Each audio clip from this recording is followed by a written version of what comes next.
Assalamualaikum warahmatullahi wabarakatuh. Lillahi ta'ala al-Fatihah. Bismillahirrahmanirrahim. Alhamdulillahilladzi mala'a quluba awliyaihi bimahabbatih wa akhtassa arwahahum bisyuhudi 'azamatihi wa hayya asrarahum lihamli a'ba'i ma'rifatih. Faqulubuhum fi rawdati jannati ma'rifati yuhbarun wa arwahum fi riyadi malakutihi yantazihun wa asraruhum fi bihari jabarutihi yusabbihun fastakhrajat afkaruhum yawaqital ulum wa nataqat alsinatun bijawahiril hikami wa nata'ijil fuhum Fasubhana man istafahum lihadratih wa akhtassahum bimahabbatih fahum baina salik wa mazlub wa muhib wa mahbub afnahum fi mahabbati dhatih wa abqahum bisyuhudi athari sifatih. Allahumma salli ala sayyidina Muhammadin abdika wa nabiyyika wa rasulika nabiyil ummiyyi wa ala alihi wa sahbihi wa sallim tasliman biqadri 'azamati dzatika fi kulli waqtin wa hin amma ba'd. Jadi kita mulai secara berurutan nanti ini kajian kitab Al-Hikam karya Ibnu Athaillah As-Sakandari. Al-Hikam ini salah satu kitab yang paling banyak diterjemah di dunia, hampir 40 lebih bahasa yang menerjemah kitab ini, karena kitab ini merupakan prototipe perjalanan para penempuh jalan sufi, jalan Allah, apapun alirannya, apapun tarikatnya. Dia ketika membaca kitab Al-Hikam ini seperti sedang memotret dirinya. Oh, perjalananku ini, habis ini aku menemui ini, selanjutnya jawabannya begini, lalu aku kok mulai mikir-mikir, oh aku diperingatkan begini. Itu Al-Hikam. Oleh karena itu Al-Hikam sepintas ini seperti loncat-loncat, tetapi sebenarnya itu satu rangkaian mata rantai yang tidak pernah bisa lepas antara satu hikmah dengan hikmah berikutnya. Dan salah satu kitab yang oleh Ibnu Athaillah mulainya tidak dengan hamdalah, sholawat, ini Al-Hikam ini. Wallahu a'lam apa rahasia di balik itu semua, tetapi walaupun semua para pensyarahnya pasti memulainya dengan basmalah, hamdalah, sholawat, salam dan seterusnya. Nah, karena itu ada seorang ulama sufi mengatakan seandainya di dalam sholat boleh membaca selain Al-Quran, aku akan membaca hikmah-hikmah di dalam Al-Hikam. Nah, kunci memahami, mengikuti kajian Al-Hikam ini adalah memahami menurut hati Anda sendiri-sendiri, bukan menurut pikiran Anda. Kalau pikiran kita secara akademik, kualifikasi intelektual berbeda-beda, tapi hati Anda bisa menyentuh pada objek yang sama.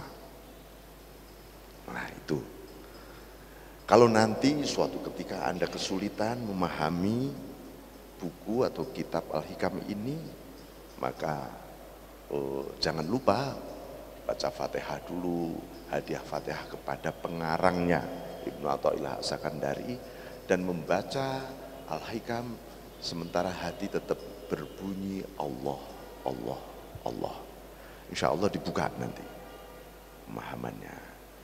Nah, kenapa ini jangan difahami secara intelektual? Kalau difahami secara intelektual, seringkali orang mengalami benturan psikologis. Ya, ini menurut pikir aku begini, menurut anu begini, menurut hatiku begini. Wah, berantem. Itu berantem. Nah, ini. Nah, di Di dalam Al-Hikam ini juga kitab ini disyarahi lebih dari hampir puluhan ulama yang mensyarahi. Salah satu pensyarah mutakhir sekarang yang terakhir adalah Syekh Ahmad Ramadan Al-Buti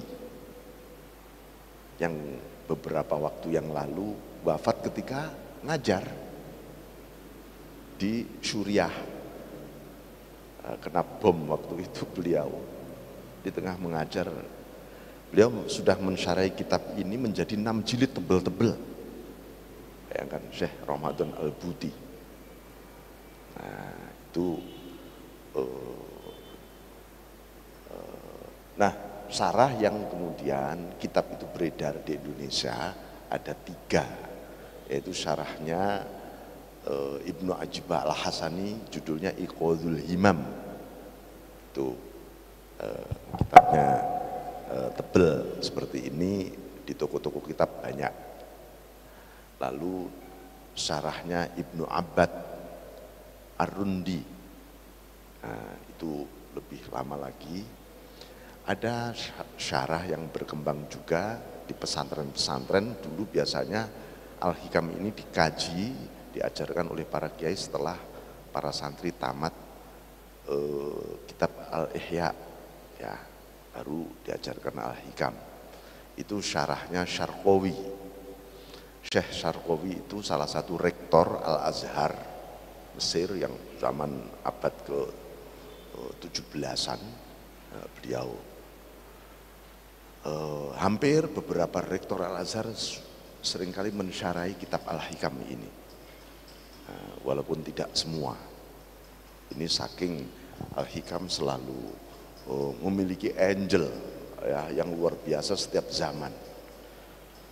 Bismillahirrahmanirrahim. Jadi oleh karena itu beliau ini memulai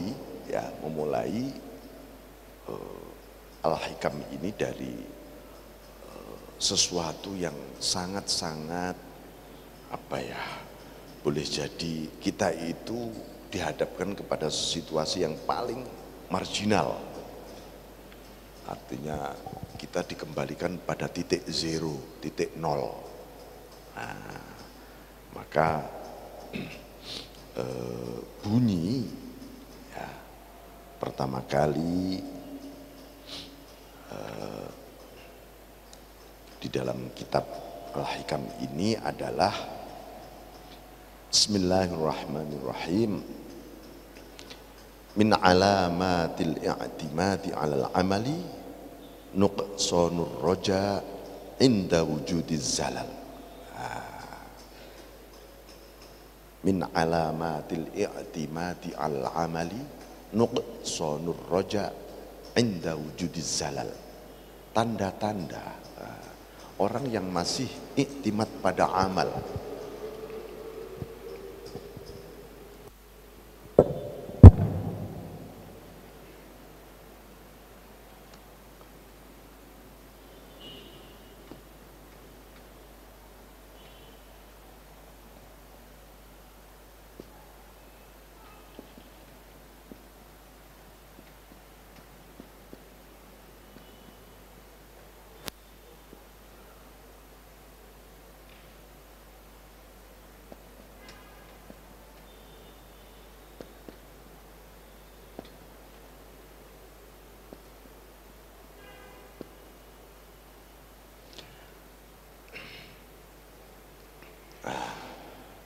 ini ada kalimat alamatul i'timad alal a'mal. Umumnya umat Islam itu memang iktimatnya pada amal. Ketika melakukan ibadah, melakukan aktivitas kebajikan dan seterusnya. Nah, yang dimaksud iktimat alal a'mal itu mengandalkan amal. Mengandalkan amal itu menganggap amal itu bisa menyelamatkan dia, bisa membuat dia masuk surga, bisa dijadikan semacam paspor, ya. Aku punya amaliyah yang luar biasa, ini pasportku. Umumnya orang seperti itu. Oleh beliau didekonstruksi, dinolkan kembali. Umat Islam, amal itu bukan ciptaanmu. Amal itu makhluknya Allah, ciptaannya Allah juga amal itu. Sama-sama makhluk. Andalkanlah sang khaliqul amal, sang pencipta amal. Bukan wujud amalnya yang kau andalkan. Anda wiridan, wah 1000 kali, 3000 kali, lalu terbayang, wah aku sudah wiridan 3000 kali. Tandanya kita iktimat pada wiridan. Namanya iktimat pada amal itu. Tahajud 3 tahun istiqomah, waduh saya sudah punya tahajud 3 tahun gak pernah putus. Iktimat pada tahajud namanya. Padahal tahajud itu makhluk. Kita itu dilewati oleh makhluknya Allah, namanya tahajud. Dilewatkan oleh Allah pada kita, tiba-tiba kita melakukan aktivitas tahajud. Bukan kita yang menciptakan tahajud, karena kita juga tidak punya bahan bakunya tahajud. Pabriknya juga gak punya, cetakannya seperti apa juga gak punya. Itu semua cetakan dari Allah semua. Oleh Allah, kita itu, hai hambaku, ketika kamu melakukan aktivitas amaliyah apapun, andalkanlah aku yang menciptakan itu semua. Amaliyahnya tetap, ya, aktivitasnya tetap, hanya hatinya aja diswit sedikit. Kemarin aku masih mengandalkan amal, sekarang aku mengandalkan sang pencipta amal. Maka disebutkan artinya apa? Kalau di sini iktimat al-a'mal itu sama dengan kebalikan iktimat billah. Kan begitu. Kita tidak lagi iktimat pada Allah akhirnya. Nah, tanda-tanda di antara tanda-tanda seseorang mengandalkan amal, banyak tanda-tandanya, tapi ini yang paling urgent, yang memiliki hubungan secara psikologis dengan perilaku amaliyah kita sehari-hari, itu adalah nuqsonur roja,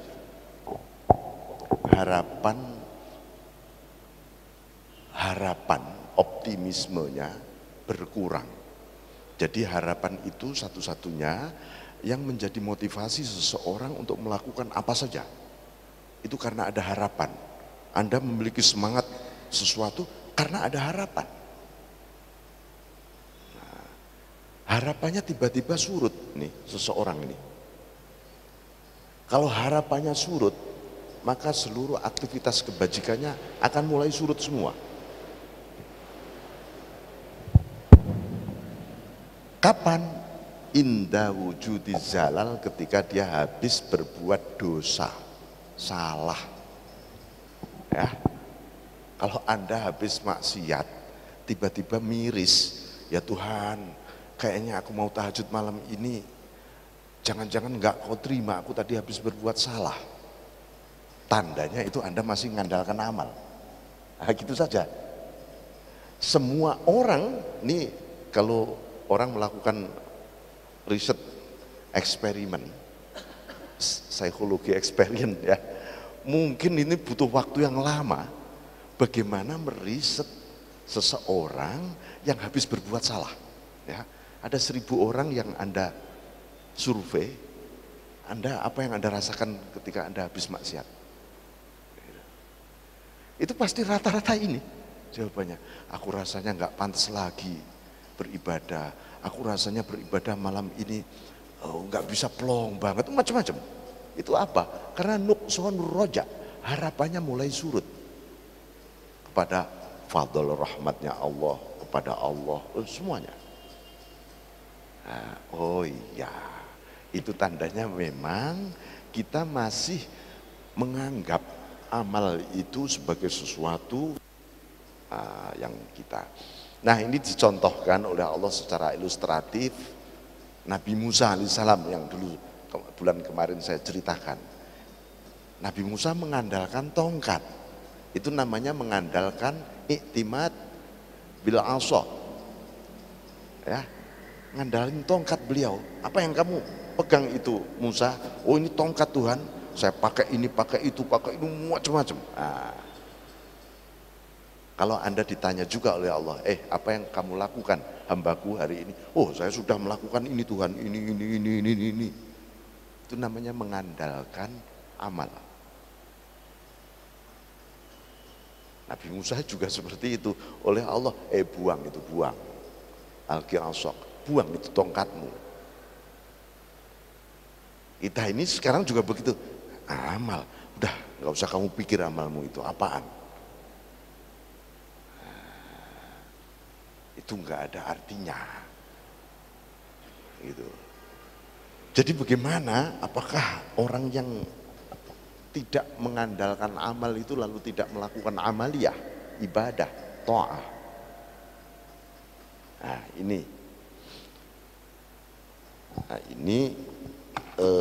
kemudian dibagi mengenai al-a'mal ini, ya. Kenapa seseorang itu dihubungkan antara munculnya wujuduz zalal ini, ya, dengan nuqsonur roja? Karena hampir, ya, ini nanti akan berkembang sebenarnya. Anda kalau melihat beberapa syarah di sana, misalnya min alamatil i'timad, contohnya alal karomah, tanda-tanda orang masih iktimad pada karomah. Karomah itu juga ciptaan Allah. Itu ada indikatornya. Min alamatil i'timad alal ulum, ada orang mengandalkan ilmu pengetahuannya. Apa di sini indikatornya? Ada orang mengandalkan pada kedudukan, misalnya nama besarnya, indikatornya apa? Itu ini beliau, kenapa beliau hanya amal yang dikutip awal di sini? Karena amal adalah representasi dari seluruh karakteristik, mulai pengetahuan, mulai prestisius, mulai sesuatu yang dianggap sebagai keharusan hidup. Nah, karena itu beliau ambil, ini simpulnya pada amal. Nah ini di Bismillahirrahmanirrahim, min alamatil i'timad al-amal nuqsanur roja inda wujudiz zalal. Ini berarti kita harus iktimad kepada Allah. Kalau orang iktimad kepada Allah, maka posisi amal, ya. Jadi harus yang kemarin saya sampaikan, ketika melakukan amaliyah haruslah minallah. Amal ini darimu Allah. Nah,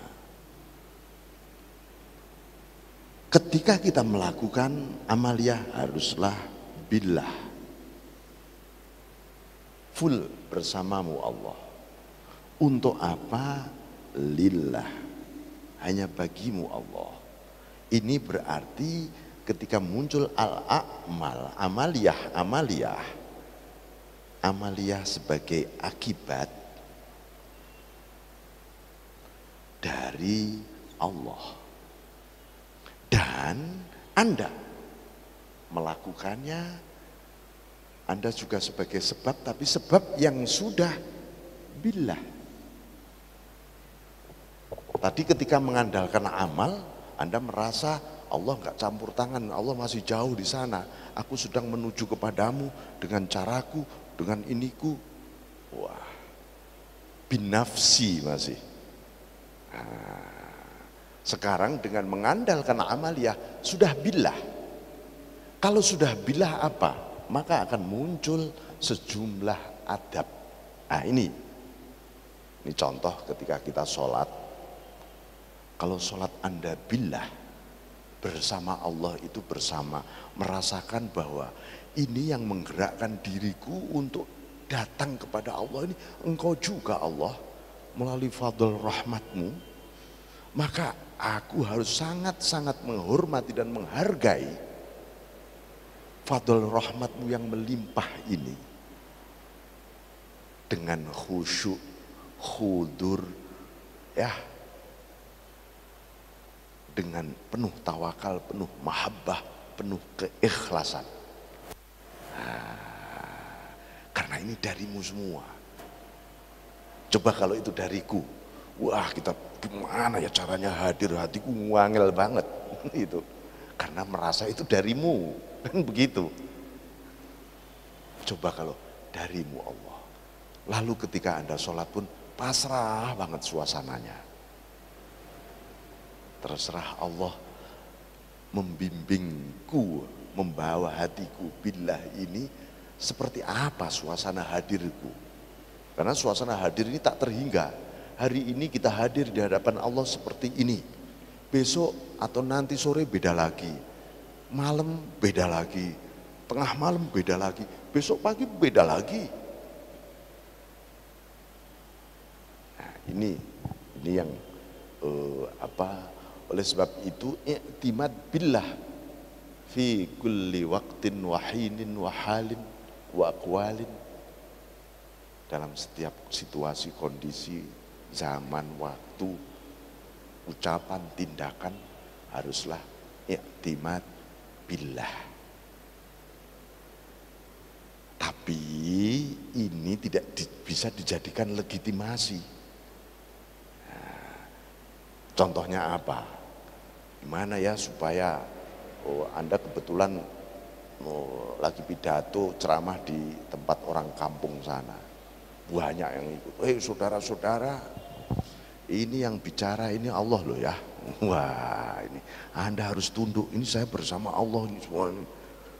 Itu namanya menjadikan Allah sebagai legitimasi nafsu bicara kita sebenarnya. Nah, itu menjadi batil malahan. Itu hanya ada di sini saja. Ada di sini saja. Ya, ada di sini saja. Nah, sesuatu yang sangat sangat super intuitif sekali di sini. Nah, ini menggambarkan bahwa tetapi manusia ini ada bahan baku ya yang dari Allah tadi berupa nur. Nur itu melahirkan masuk di dalam hati kita, diolah oleh hati menjadi amal sebenarnya. Artinya amaliyah itu ya akibat dari nur tadi. Tetapi manusia ini terbatas. Ini nanti kalau saya dapat nur dari Allah, ibadahku kayak apa ya? Ada gairah luar biasa kepada Allah, tapi nggak ngerti aku caranya. Nggak ngerti ini. Allah itu luar biasa mendidik, ya, mendidik. Karena beliau Allah Subhanahu wa taala sebagai Rabbul Alamin. Rabb, Tuhan, di surat Fatihah yang kemarin saya urai itu Allah menggunakan kata Rabb. Itu artinya Rabb itu juga mendidik, melindungi, juga menguasai semuanya yang sifatnya hubungan dengan rububiyah. Maka kata tarbiyah ilahiyah itu, pendidikan ilahi ini manusia tidak kemudian sudahlah ini hambaku saya buka aja semuanya hidayahnya. Kok enggak begitu?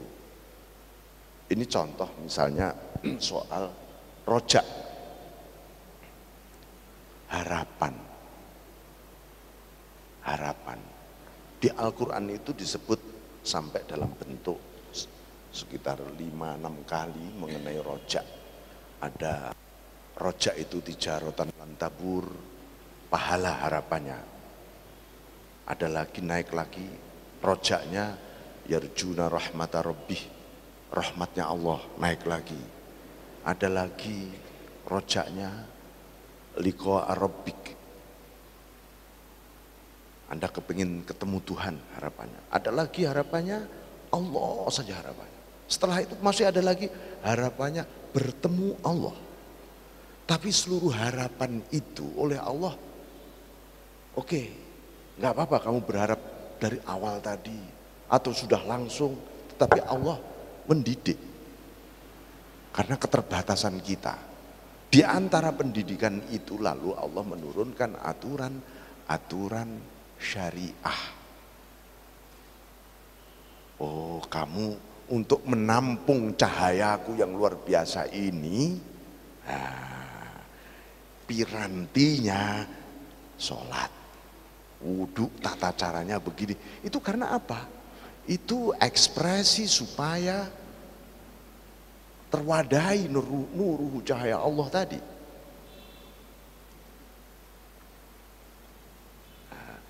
Belum lagi yang lain-lain, hampir setiap saat ada cara Allah mendidik kita. Kebajikan-kebajikan luar biasa. Kebajikan individual, kebajikan sosial, kebajikan ritual luar biasa. Nah, ini Rasulullah, para nabi, para rasul diturunkan untuk itu semua. Nah, kita kemudian mendapatkan sebuah produk terakhir yang sudah sempurna. Produk terakhir sudah sempurna, sempurna segala-galanya, sempurna ajarannya, sempurna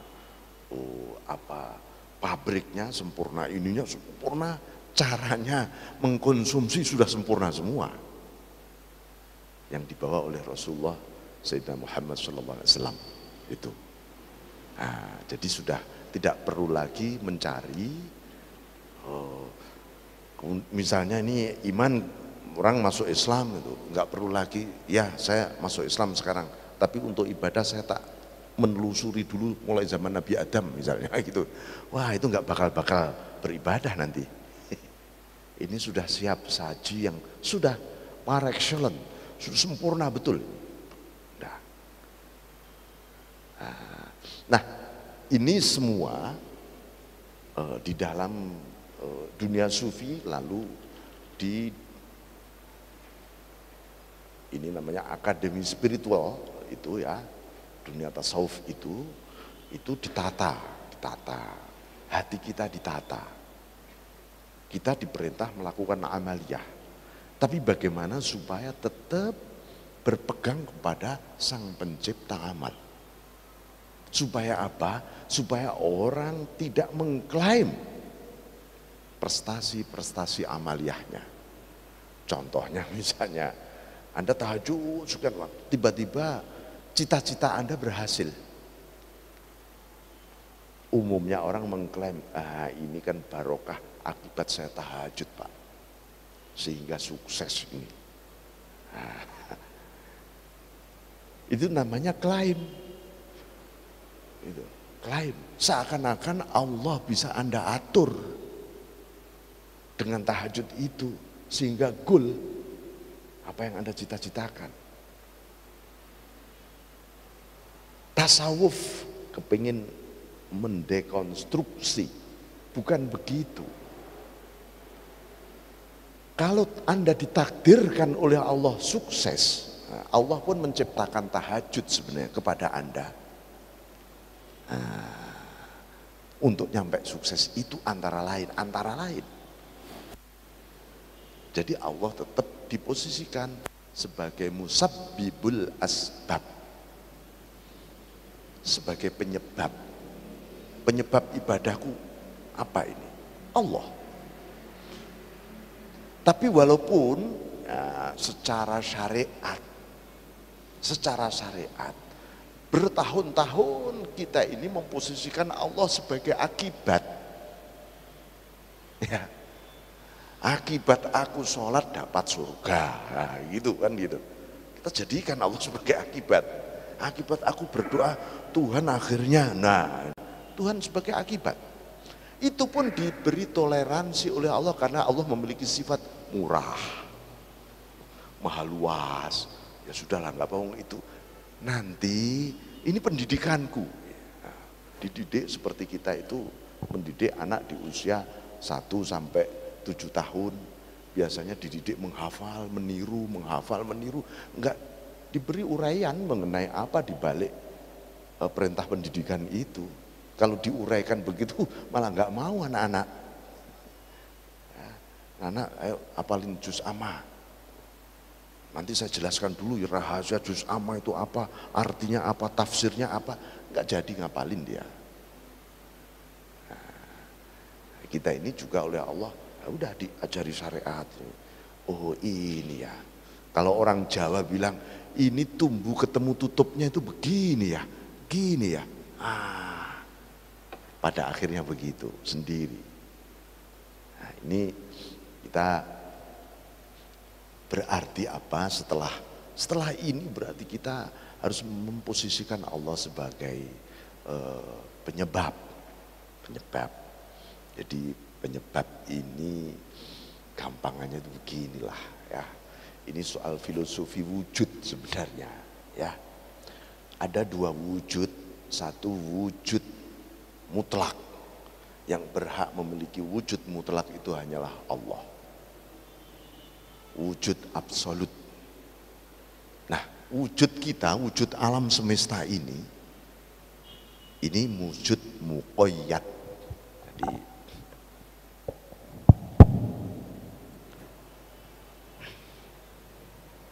wujud ada mutlak, ada muqayyad. Muqayyad itu terbatas. Terbatas apanya? Semuanya terbatas. Ya. Itu wujud. Nah, wujud muqayyad itu sebenarnya hanyalah seakan-akan wujud. Kita ini seakan-akan ada sebenarnya. Enggak ada beneran kita ini. Itulah yang terkenal, ada ucapan wujuduhu ka'adamihi. Wujudnya seperti tidak adanya. Yaitu kita semua ini. Kita kelihatannya sih wujud ada, tapi sebenarnya tidak ada kita ini. Karena kita ini adalah bayangan-bayangan wujud saja. Nah, jadi kalau Anda bercermin, mantul itu gambar Anda. Tapi Anda klaim itu seperti adalah Anda. Saya katanya begitu. Oh itu saya itu. Padahal itu cermin loh. Ya. Itu cermin. Bukan Anda. Lah itu loh kita. Itu loh. Yang menjadi problem dalam kehidupan ini, baik kehidupan kita dengan sebagai hamba, kehidupan kita dengan sesama hamba, maupun dengan sesama makhluk, adalah ketika kita menjadi cermin, ya, lalu kita merasa menjadi yang bercermin. Ya, lalu muncullah di situ namanya nafsu, ya, nafsu aku namanya.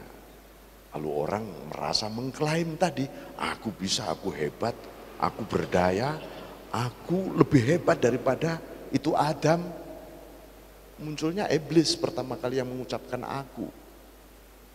Itu karena dia mengklaim, sebagai cermin kok ngaku yang bercermin.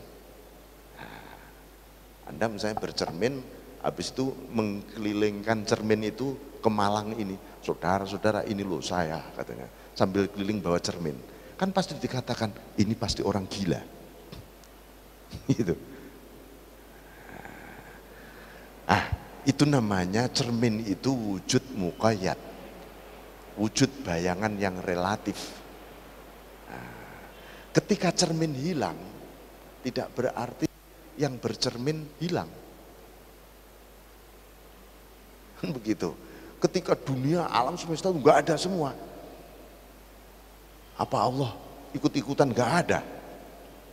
Ya enggak, dia wujud mutlak. Tetap ada. Tugas kita ini adalah menyadari kita sebagai cermin dan membersihkan cermin itu tadi setiap hari. Supaya apa? Iktimat kepada yang bercermin. Mengandalkan yang bercermin. Si cermin ini nggak ada artinya kalau nggak ada orang bercermin. Semahal apapun cermin disimpan, nggak ada artinya, nggak ada yang bercermin itu. Nah, kita ini, hati kita ini mir'atullah, cerminnya Allah hati kita. Makanya disebut qalbul mu'mini baitullah atau arsyullah. Hati orang beriman itu arasnya Allah. Arasnya Allah. Maksudnya Allah benar-benar seperti memantulkan dirinya. Iya. Yang bisa memuat Allah itu hati orang beriman. Langit, bumi, aras, surga, saisnya nggak bisa memuat Allah. Maka lambang cermin ini pernah dikisahkan dalam satu ilustrasi. Ada seorang sufi sedang mengadakan sayembara. Siapa yang bisa melukis paling bagus akan dapat hadiah emas sekian kilo. Para pelukis dari mana-mana datang. Ternyata yang menang yang tidak melukis. Seleksi semua, hebat-hebat, seluruh dunia datang. Yang menang adalah orang yang sedang membawa cermin, yang disetorkan cermin itu. Loh, mana lukisan Anda? Ini Pak. Mana? Ini. Loh, ini kan bukan lukisan. Siapa bilang? Bapak pengen gambar apa katanya? Gunung. Ah, lihat dari sini kelihatan tuh gunung utuh, bagus, 3 dimensi lagi itu. Mau matahari ada, mau bulan ada, semua. Nah, dia yang menang. Rupanya sang panitia ini tadi memang seorang sufi. Dia mengadakan sayembara itu supaya orang ini datang gitu saja. Itu. Kecil cerminnya tapi bisa memuat semuanya. Hati kita rasanya secara dohir kecil, dohirnya ya. Secara batinnya bisa memuat Allah, bayangkan. Nah, itu maksudnya panitia itu tadi. Jadi ini luar biasa, Allah itu memuliakan manusia itu sampai seperti itu. Jadi Bismillahirrahmanirrahim. Jadi ini gambaran mengenai supaya kita tidak iktimat pada amal. Nah, dulu pernah itu juga saya upload di YouTube ya mengenai muqaddimah tasawuf itu isinya antara lain mengenai amaliyah, jenis-jenis amaliyah. Saya hanya mereview al-a'mal sekarang. Kalau kita tidak boleh iktimat pada amal, maka iktimat berbagai jenis ragam amal di sini ini juga tidak bisa kita jadikan tempat iktimat. Karena Allahus Samad, Allah tempat bergantung, Allah yang kita andalkan, Allah bukan amal kita. Sebab apa? Efek dari orang mengandalkan iktimat pada amal ini, satu orang bisa riak, ya, orang bisa takjub pada diri sendiri, orang bisa puas dengan apa yang dia lakukan. Lalu orang bisa takabur gara-gara iktimat pada amal. Bahaya kan? Luar biasa efek psikologisnya. Lalu orang merasa paling Islam dibanding orang lain misalnya. Gara-gara iktimat pada amal loh ya. Sebenarnya saya ini paling Islam loh, ente belum loh. Gara-gara iktimat pada amal.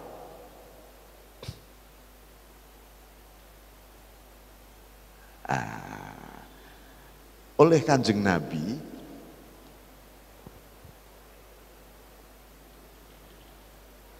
ada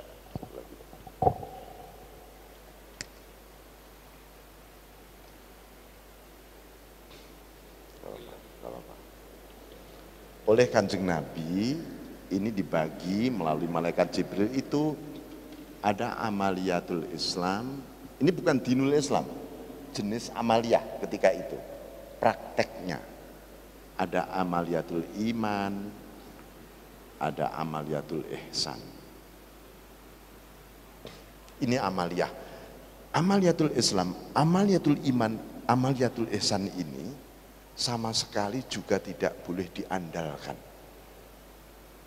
Ya, wah saya sudah sampai makrifat loh Pak. Misalnya, orang tidak boleh mengandalkan kemakrifatannya. Nanti dia akan kehilangan yang dimakrifati, yaitu Allah. Nah, nih, maka dibangun suasana seperti ini. Amaliyatul Islam namanya ibadah, amaliyatul iman namanya ubudiyah, amaliyatul ihsan namanya ubudah atau abudah.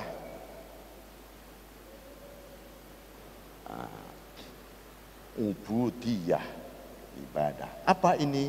Antak budah. Ubudiyah antak sudah, hendaknya engkau menuju Allah. Naik lagi antasyahadah, hendaknya engkau menyaksikan Allah.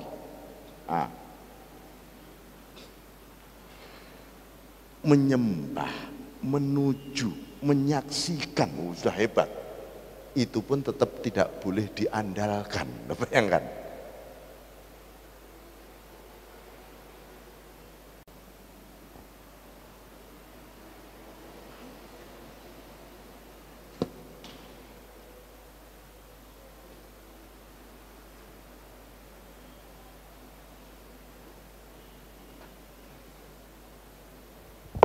Ini amaliyahnya namanya syariah.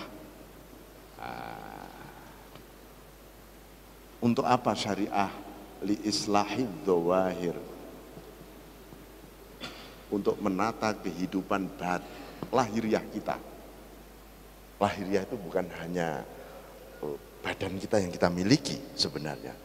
Hubungan organisme kosmologis alam semesta ini sangat erat hubungannya dengan ini amaliyatul Islam ini, syariah.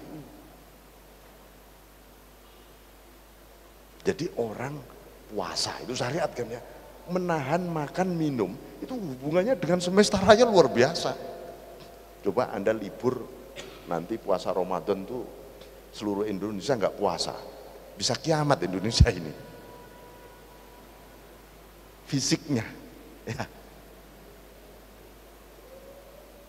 Ini menata kehidupan dzawahir. Karena itu kenapa wudhu saja kok ada gerakannya, ada sesuatu fisik yang semua ada bunyi bacaannya, macam-macam. Ini lahiriah semua. Sesuatu yang terikat ruang, waktu, zaman, penjuru, ya, warna, bentuk, itu lahiriah. Pokoknya karakter dunia fisika lah ya. Ubudiyah antak sudah. Ini amaliyahnya namanya hakikoh. Wilayah hakikat di sini. Maka melaksanakan ini nanti disebut dengan thoriqah di sini. Ubudiyah, karena itu orang sudah antak sudah, aku menuju kepadamu Allah. Kalau di sini aku menyembahmu Allah. Hatinya ini sekarang hati. Untuk apa? Li islahil bawatin. Li islahil bawatin, menata batin. Menata batin itu diawali dengan menuju. Ya. Coba Anda lagi stres nih sekarang nih, ya, stres misalnya. Enggak tahu karena masalah apa itu. Anda mengawali, ya Allah, aku menuju kepadamu saat ini Tuhan. Itu sudah awal Anda mengeliminasi sejumlah keruwetan-keruwetan sebenarnya. Baru nawa itu saja loh ini, nawa itu saja. Sedih itu sudah mulai hilang. Ya. Tapi kalau sedih dikembalikan pada wujud-wujud kesedihan, tambah sedih sebenarnya. Seperti orang terluka, diurek-urek tambahan lukanya, oh tambah luka lagi rasanya. Nah, nih, antasyhadah, ini wilayah iman karena itu wilayah batin, dan itu iman itu fil batin, iman itu di qalb, di hati. Antasyhadah, hendaknya engkau menyaksikan Allah, ini namanya tahakkuk. Tahakkuk, tahakkuk itu mewujudkan hakikat. Ini li islahis sarair, menata kehidupan rahasia batin, rahasia batin. Di dalam batin paling dalam itu jangan dikira tidak ada problem di sini. Ini rahasia batin kita ini kalau nggak tertata, begitu dapat nuruh cahaya Allah yang melimpah, morat marit cahayanya. Cermin misalnya pecah, ya, dapat cahaya, oh sinarnya nggak jelas kemana-mana. Atau cerminnya terbalik, ya nggak muncul pantulan cahayanya. Atau cerminnya miring, nggak ada gambarnya. Nah, ditata betul di sini. Nah, ini awal. Tapi seluruh proses penataan yang ada di tiga hal ini di dalam kepribadian manusia ini, itu pun tetap tidak bisa diandalkan. Loh, bayangkan, tetap Allah. Karena hakikatnya yang menggerakkan ini, yang menata ini, yang menyinari ini, dia juga. Ini memadukan tauhid, ya. Tasawuf itu melaksanakan tauhid. Melaksanakan tauhid. Setelah Anda beriman ngapain Mas ya? Tidak tahu ya, pokoknya saya percaya aja. Ya itu sudah disebut mukmin sudah. Tapi bagaimana mempraktekkannya loh di sini, di sini. Iman kita harus istilahnya dimaujudkan di situ. Ini min alamatil i'timad al-amal nuqsanur roja inda wujudiz zalal. Karena itu lah kemudian tiga hal tadi, minallah, billah, lillah, itu minimal menyelubungi seluruh proses aktivitas kita sehari-hari. Makan itu ya ibadah syariah, ibadah syariah. Tapi kalau diselubungi, ya Allah ini makanan darimu, karena itu aku mau menyentuh haruslah menyebut namamu karena ini bersamamu. Untuk apa aku makan? Hanya bagimu Allah. Maka makan kita sangat beradab, tidak berlebih, juga tidak sangat menghormati makanan. Sampai Rasulullah menyebut itu makanan terakhir. Yang Mas, Anda makan nasi ada upo, tinggal di piring dua, itu tinggal upo, itu yang penuh berkah, kata Rasulullah SAW. Kenapa? Dia dari seluruh nasi yang kita makan tadi paling lama dia mendoakan kita. Nah, makanya harus bersih kalau makan. Jangan makan kayak orang modern, kayak orang kaya. Wah, makannya nggak dihabiskan. Woi, doa si nasi itu bisa menjerit, bisa nggak berkah nanti. Harus bersih itu. Baik, nanti kita lanjut habis sholat duhur.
Saya lanjutkan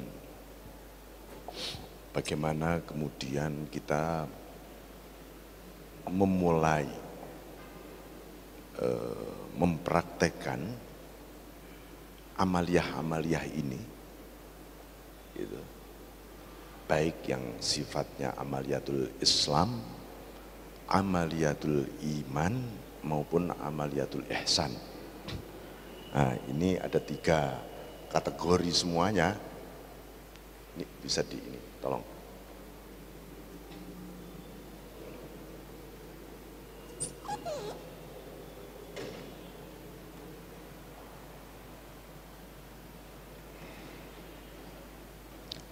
Islahul zawahir, amaliyah ibadah ini dengan diawali dengan bitaubah,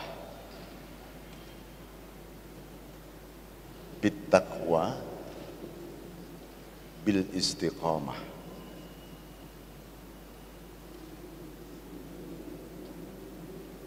Rupanya orang itu mendisiplinkan amaliyah syariah itu kalau tidak ada taubah, walaupun taubah itu sesungguhnya amaliyah batin. Tetapi ketika islahul zawahir melalui syariah ini, ibadah ini, kalau seseorang tidak terus-menerus beristighfar gitu, itu melakukan amaliyah syariah itu males bukan main.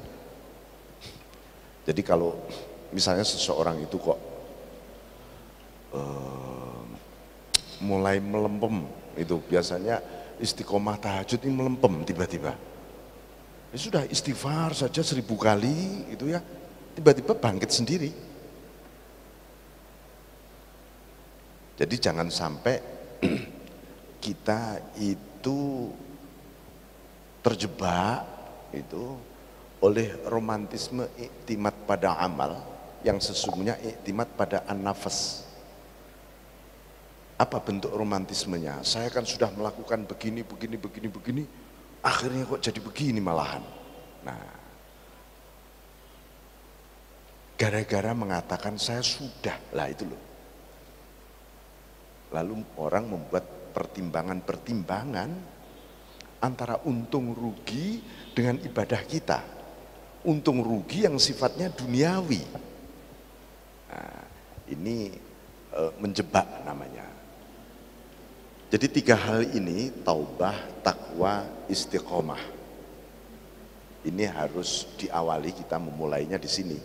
Ya, syukur ini menjadi satu perilaku yang bagian yang kita cintai di dunia. Jadi kalau beberapa waktu yang lalu kita sebutkan Sayyidina Abu Bakar itu punya 3 hal yang sangat dicintai, yaitu menginfakkan hartanya kepada Kanjeng Nabi, bermajelis dengan Kanjeng Nabi, bersolawat kepada Kanjeng Nabi sebagai hobi yang nggak bisa hilang. Sangat dicintai 3 hal, dan paling dicintai itu selain amaliyah yang lain. Nah, kita juga harus punya gitu ya, masing-masing diri kita ini punya agenda. Mulai saat ini aku harus mencintai kebajikan, 3 kebajikan saja setiap hari yang saya rutinkan sampai saya cintai. Nah, apa kira-kira? Anda sendiri tahu itu. Nah, misalnya, saya setiap hari saya akan jalan sepanjang misalnya 3 kilo. Setiap ketemu orang saya akan ucapkan salam. Nah, misalnya, kebajikan itu, mendoakan orang itu. Assalamualaikum, datang lagi, selamat. Tiap hari. Nanti di tempat yang lain lagi begitu terus.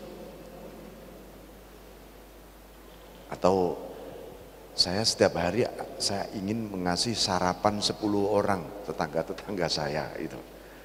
Tiap hari itu kebajikan yang rutin sampai Anda cintai. Misalnya Anda sendiri bisa memilih yang mana ya. Paling tidak kalau untuk demi islahul zawahir syariah, Anda harus mencintai istighfar. Ya paling enggak kalau habis sholat saya nggak bisa 100 kali, 70 kali lah, habis sholat saya tak istighfar. Bittaqwa, takwa itu menjaga, ya takwa itu menjaga, artinya melaksanakan perintah, menjauhi larangan. Jangan sampai itu kata-kata takwa itu menjadi sesuatu yang mengerikan, tapi takwa itu menjadi sesuatu yang sesuatu yang alamiah bagi kita. Nah, itu. Kemudian istiqomah, harus bercita-cita istiqomah. Misalnya nih, sholat qobliyah ba'diyah harus saya istiqomahkan. Setiap hari saya punya amaliyah istiqomah apa nih? Rutin terus. Berat itu, tapi harus sampai Anda cintai. Itu terjadi perubahan dengan sendirinya nanti. Nah, ini akan, 3 hal ini akan membawa disiplin terhadap ibadah-ibadah ritual kita sebenarnya, yang sifatnya dohiriyah. Nah, amaliyatul iman, wilayah hakikah thariqah ini juga dengan 3 hal. 1,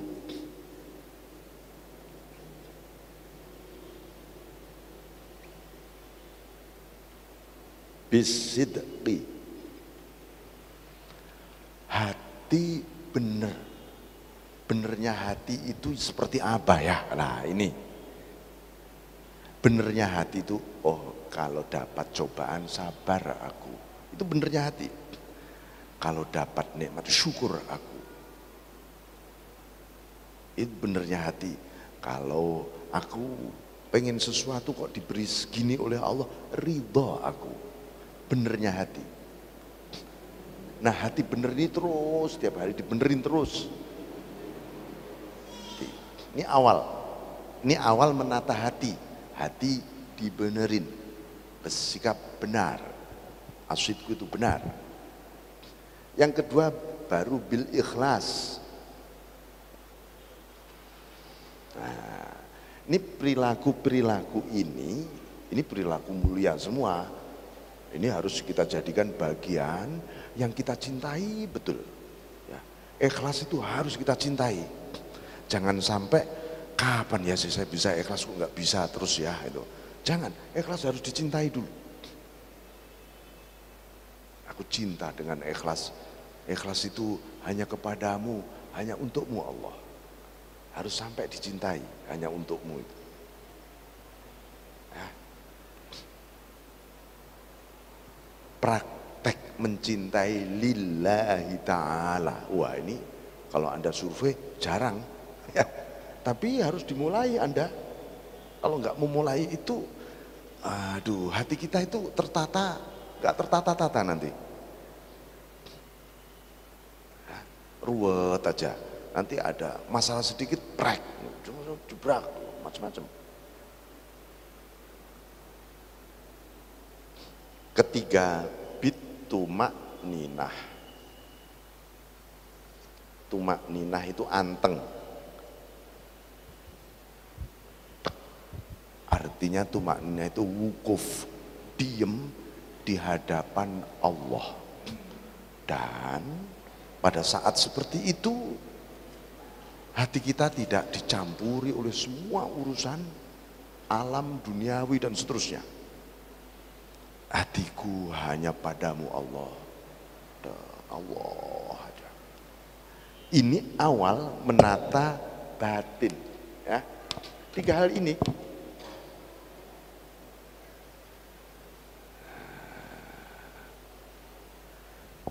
Begitu juga menata rahasia batin.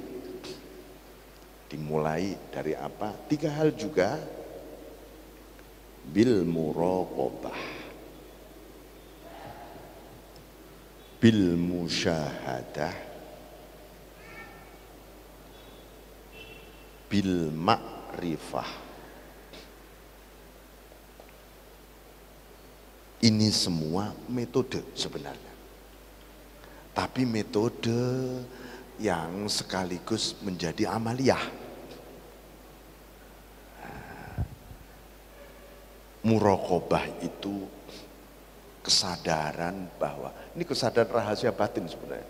Di dalamnya hati kita, itu ada kesadaran, ya Allah, ternyata engkau memandangku terus menerus dengan semua kepedulianmu, sifat agungmu, asmamu terekspresi untukku Tuhan.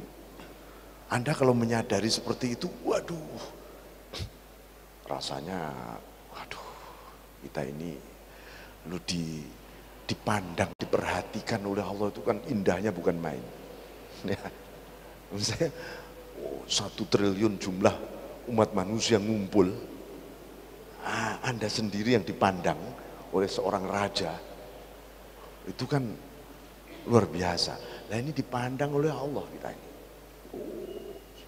Kesadaran sebenarnya Allah memandang terus. Ya Allah, engkau memandangku dengan segala keagungan, kebesaran, keindahanmu padaku.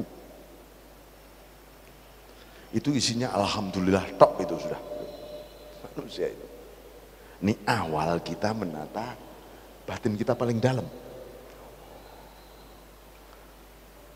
Nanti hilang tiba-tiba, muncul lagi, digugah lagi. Aspek-aspek ini akan juga menggugah ini. Aku kok lama gak muraqabah ya, sudahlah istighfar saja. Saya tak belajar ikhlas, lama muncul muraqabah. Muraqabah ini juga menata di sini, menata kemari, menata kemari. Gara-gara muraqabah. Saya kok ikhlas angel ya, coba muraqabah, muncul. Jadi saling memiliki hubungan yang simbiotik sekali, yang memiliki, artinya gini, ketika seseorang muraqabah, ini tidak hilang, ini tidak hilang, ini tidak hilang sebenarnya.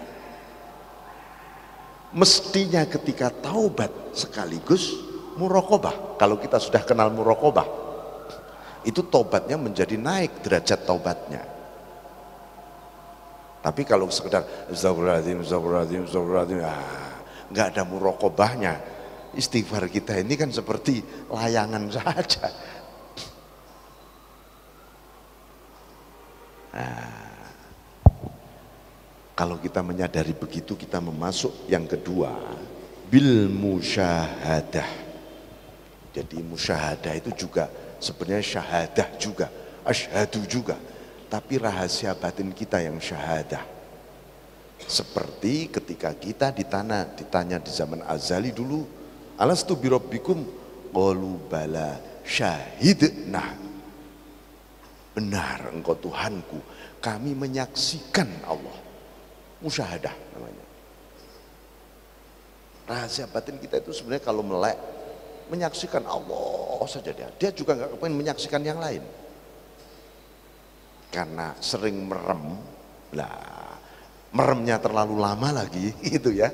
Lama-lama nggak kelihatan apa-apa. Harus wah kalau anak kecil itu harus digerujuki dulu, harus ini. Nah ini kan di sini proses pembersihan, tazkiyah, ini sini supaya bisa musyahadah sebenarnya, melek lagi.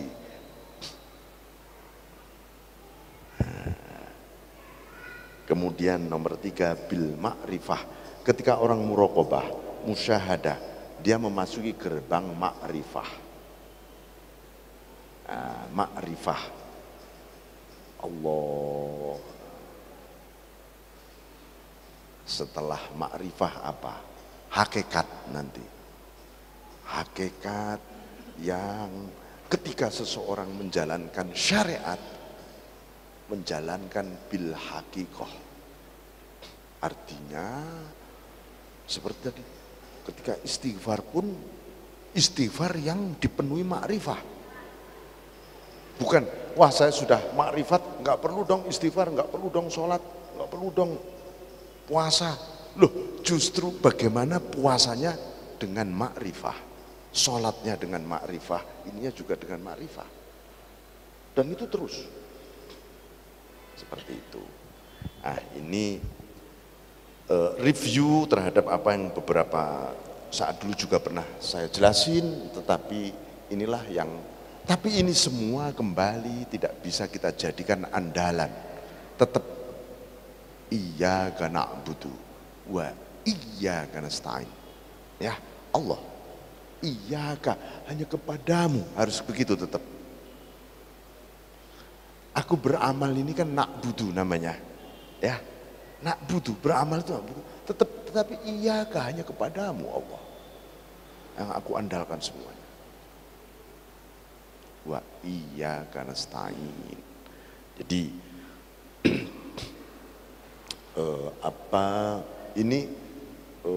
seluruh penjelasan mengenai Islam, iman, ihsan, sekaligus tiga-tiganya juga mengandung iyyaka na'budu wa iyyaka nasta'in. Iyyaka na'budu wa iyyaka nasta'in di dalam dimensi Islam, iyyaka na'budu wa iyyaka nasta'in dalam dimensi iman, iyyaka na'budu wa iyyaka nasta'in dalam dimensi ihsan. Ada. Nanti kita jelasin. Bapak sekalian, jadi demikian. Saya sekali lagi saya mohon maaf untuk tidak ada acara dialog pada pembukaan ini. Bulan depan kita buka dialog. Saya mohon maaf yang sebesar-besarnya. Wa'afu minkum. Wallahu muwaffiq ila aqwamit thoriq. Assalamualaikum warahmatullahi wabarakatuh.